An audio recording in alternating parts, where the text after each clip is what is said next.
Welcome to The Explainer. Today, we're unpacking an absolutely epic historical encounter. We are traveling all the way back to the early 7th century to witness a moment that, honestly, forever shaped the history of two major world religions. We're talking about the incredible story of the early Muslims fleeing brutal persecution and their fateful meeting with a powerful, just Christian king across the Red Sea. Picture this, because it's a completely high-stakes scenario. What actually happens when a vulnerable, persecuted minority seeks refuge in a foreign kingdom, especially one with a completely different faith and culture? Well, the answer to this question from over 1,400 years ago didn't just save a fledgling community from total extinction, it set this profound, lasting precedent for interfaith relations, asylum, and migration justice that still resonates powerfully today. Part 1. Escaping persecution in Mecca. Now, to truly grasp the magnitude of this sanctuary, we first need to understand exactly what these people were running from. Okay, let's dive into this timeline of the early migrations, which is known as the First Hijra.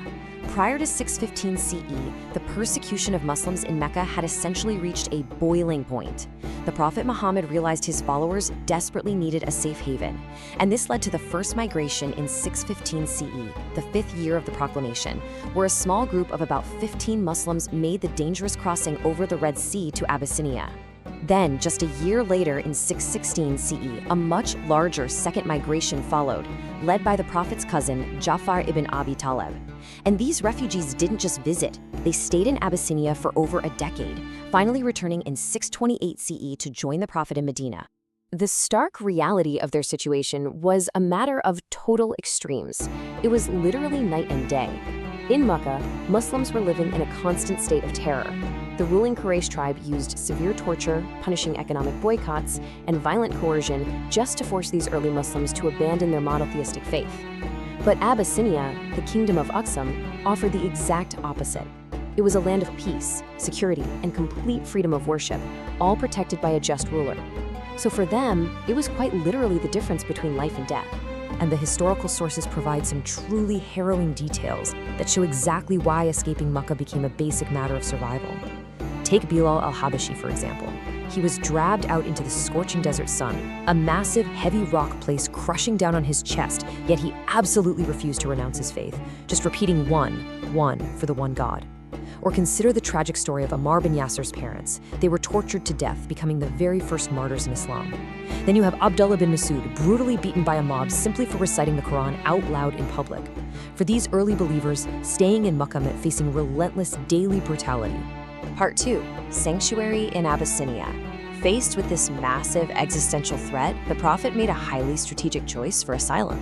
By guiding his companions across the Red Sea, this historical migration actually marks the very first time Islam took root on African soil. Think about that. Africa became the first region outside of the Arabian Peninsula to host a Muslim community. And this was by no means a random choice of destination.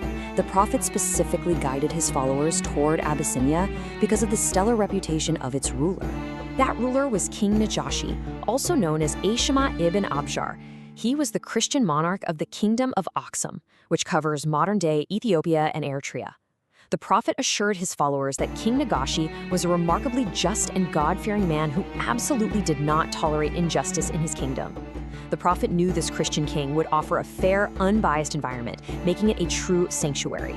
Part 3. The Meccan extradition attempt. Because, of course, the story doesn't end with a peaceful arrival. The ruling Quraysh back in Mecca were furious. They were deeply embarrassed that their citizens had slipped away, and they were terrified this new community would grow in power.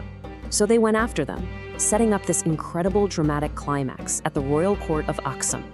On one side, you've got the Meccan delegation, led by the incredibly shrewd Amr bin As. They show up well-funded, bringing rich bribes and gifts for the king's ministers, basically demanding extradition and claiming the refugees were lawless fugitives. On the other side, the Muslim refugees, led by Ja'far ibn Abi Talib. They were completely unarmed, vulnerable, and relying solely on the king's famous sense of justice. Part 4. Ja'far's eloquent defense. The Meccans are pushing hard for extradition, but true to his reputation, King Najashi insists on hearing the refugees' side of the story before making any kind of judgment. So the Muslims are brought into the court, and Jafar steps up, and he brilliantly structures his defense. He doesn't just make excuses, he contrasts the barbarism of their past with the ethics of their new faith. First, he describes their past state of pre-Islamic ignorance, worshiping idols, the strong preying on the weak, breaking family ties. Then, he lays out the Prophet's message, the call to worship one God, to honor promises, and to abstain from bloodshed. Finally, he details their new morality, putting a huge emphasis on protecting widows and orphans and respecting women. Now, what's really interesting about this quote is how closely Jafar's description of Islamic values mirrored Christian virtues. He deliberately highlighted principles like truth, charity, and protecting the vulnerable. He was essentially showing the Christian king that, at their core, their ethical and moral compasses were pointing in the exact same direction. So, King Najashi is listening to all this, and he's intrigued. He actually asks to hear some of the divine revelation that their prophet had brought. And this brings us right to the emotional peak of the entire encounter. Jafar chooses to recite from Surah Maryam, the 19th chapter of the Qur'an, which tells the beautiful, reverent story of Jesus and his Virgin Mother Mary. The historical accounts tell us that King Najashi was literally moved to tears by the recitation.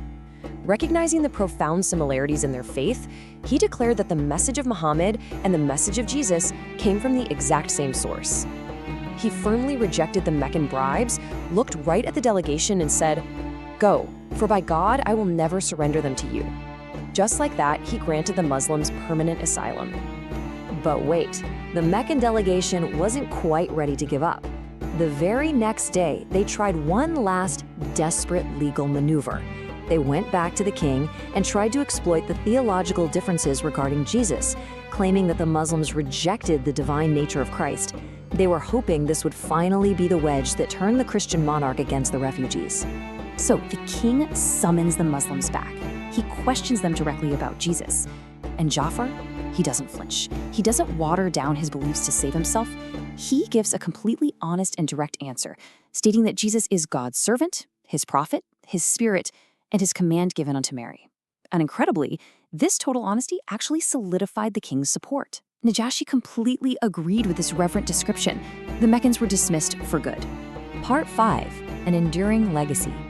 The refugees were officially safe, but the impacts of this 7th century courtroom drama are still incredibly relevant to our world today. Just look at the Al-Sahaba Mosque standing right now in modern-day Eritrea. Built in the early 7th century by those very companions, it's recognized by many as the first mosque in the world. Fascinatingly, its original Qibla, the direction of prayer, was oriented toward Jerusalem, which was the practice before it changed to Mecca. It's this amazing physical landmark that still stands as a testament to the refuge and integration early Muslims found in Africa. And to put the longevity of this legacy into perspective, think about the number 1 million. That is the approximate number of refugees currently hosted by Ethiopia. By keeping its borders open to those fleeing conflict today, modern Ethiopia is directly continuing King Najashi's ancient legacy of providing asylum. And this brilliantly illustrates the wider impact here. The first Hijra wasn't just a historical footnote. It established what scholars call the Hijri model of migrant rights and asylum. It set a massive precedent for peaceful interfaith coexistence. It even led the Prophet Muhammad to declare Aksum a favored land, solidifying a deeply shared cultural history between the Red Sea and Arabia. It proved, once and for all, that religious identity can actually unite communities rather than divide them. So that leaves us with a pretty big question. If a 7th century monarch could look past religious lines to recognize our shared humanity and offer sanctuary to people in desperate need, how can our modern societies better uphold those exact same values of migration justice and interfaith harmony today? Definitely something